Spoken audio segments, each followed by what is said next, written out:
Well, on the one hand, they may be quick to say, take it away from the exclusive legislative list, yes. Because they feel, well, that may be a way to have true federalism. Yes. But they also say that the political class, the elites, are usually united when it comes to going against workers. They say, for instance, just as you highlighted, you don't see how workers in Lagos should be earning the same as workers perhaps in maybe the state that has the least income from federation accounts. Yes. Ditto governors.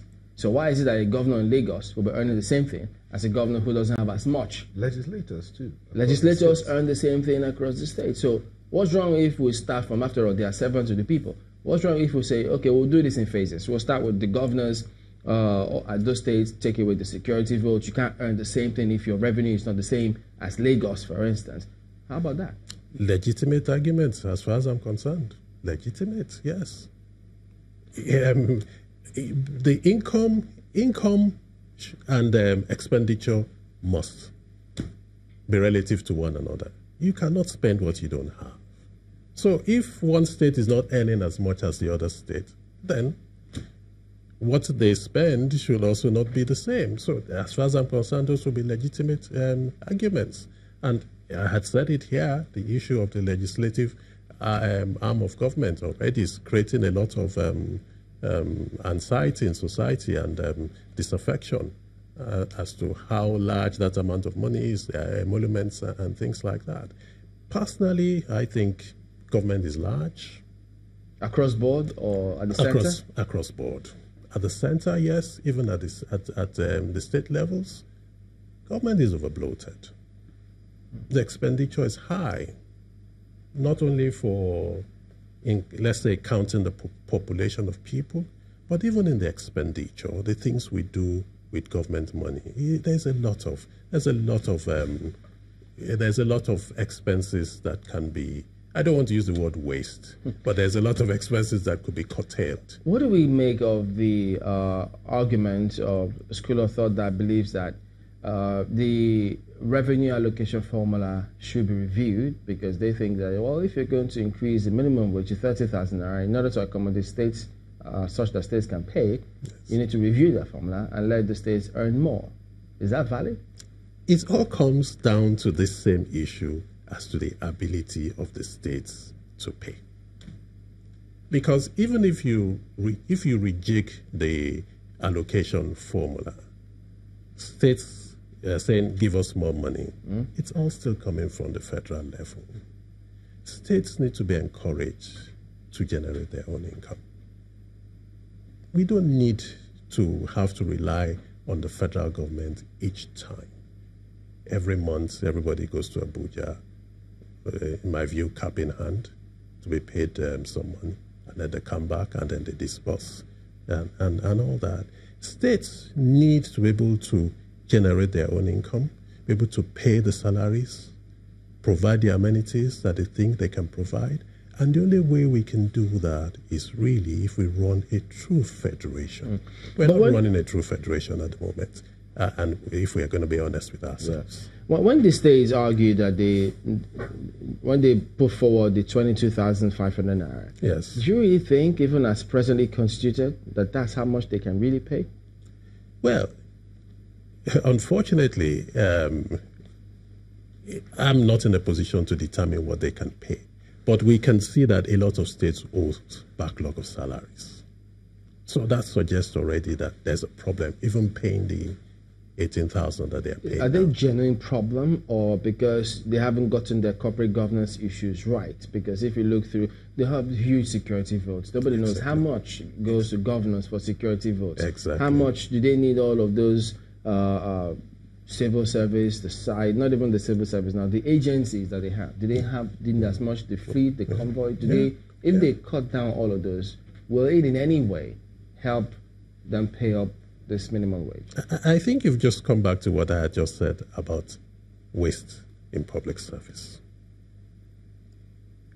A lot of things can be cut down on the side of both the executive and the legislative arm of government.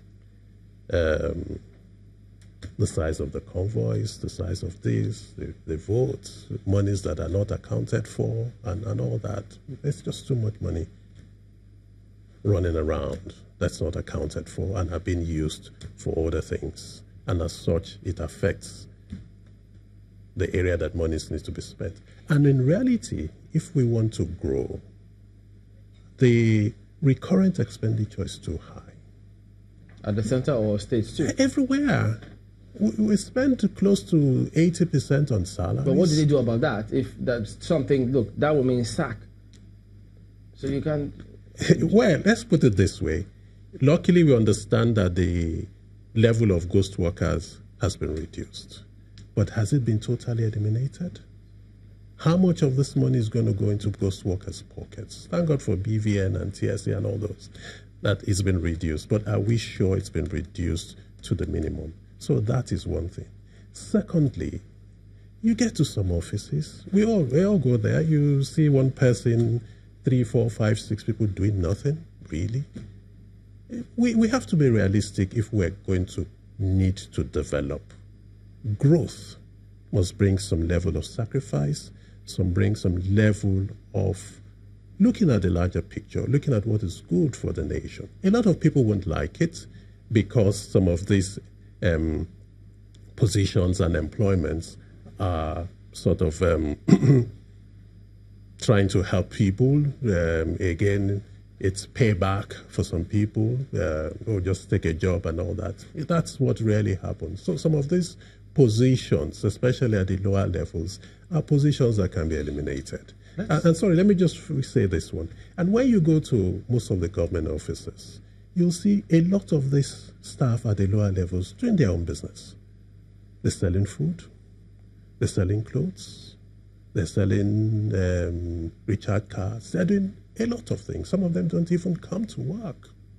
And so these are issues that is so glaring to everyone, and they need to be addressed if we're going to make progress. Anything else, we're just joking, in my opinion.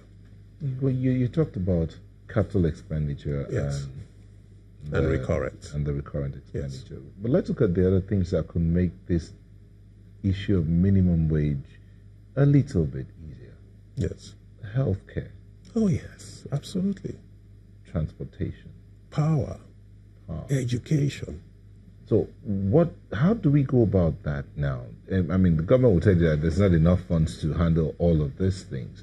But is there a way the private sector can be brought in as well to help make this provision of infrastructure a lot easier so that the minimum wage that worker collects, even whether 22,000, whether 30,000, whether 50,000, it even has enough value? Yeah, I agree with you absolutely.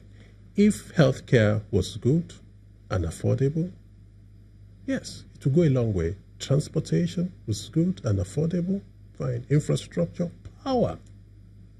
Even the small generators that they call Better Pass My Neighbor and all this, it costs money to run. You have to buy it in the first place. You have to put petrol. We all see the disasters that happen.